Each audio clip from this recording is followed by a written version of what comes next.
வேலூர் மாவட்டம் seventh day மாணவர்கள் பள்ளிகள் அளவிலான புதிய விளையாட்டுப் போட்டிகள். மாநில அளவில் மயிலாடுதுறை மாவட்டம் கலைமகள் கல்லூரியில் நடைபெற்றது.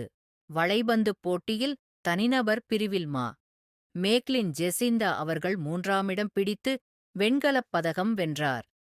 இரட்டையர் பிரிவில் மேக்லின் ஜெசிந்தா மற்றும் கீர்த்தனா ஆகியோர் 3ஆம் இடம் பிடித்து வேலூர் மாவட்டத்திற்கும் செவன்த் டே பள்ளிக்கும் பெருமை சேர்த்தனர்.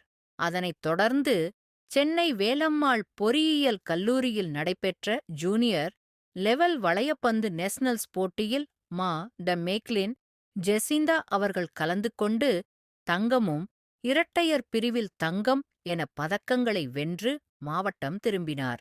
அவரை வேலூர் மாவட்ட முதன்மை கல்வி அலுவலர் மதிப்பிற்குரிய திருமதி மணிமொழி அவர்களும் மாவட்ட உடற்கல்வி ஆய்வாளர் மதிப்பிற்குரிய திருமதி சரஸ்வதி அவர்களும் செவன்த் டே பள்ளி முதல்வர் திரு தேவராஜ் மற்றும் தலைமையாசிரியர் திரு கிங்ஸ்டன் நோபல் அவர்கள் மற்றும் பொருளாளர் திரு ஆஸ்டின் கோயில் பிள்ளை ஆகியோரை சந்தித்து வாழ்த்து பெற்றனர். இதற்கு காரணமான உடற்கல்வி ஆசிரியர்கள் முன்னின்று பெருமை சேர்த்த திரு அலோச்சியஸ் மற்றும் திரு டான் யோகராஜ் திருமதி பொன் கலா ஆகியோரை பாராட்டினர். முடிவில் முதன்மை கல்வி அலுவலர் திருமதி மணிமொழி செவன்த் டே பள்ளியை பாராட்டி வாழ்த்து தெரிவித்தனர். எஸ். துரைராஜ், தினக்குரல், மாவட்ட செய்தியாளர், வேலூர்.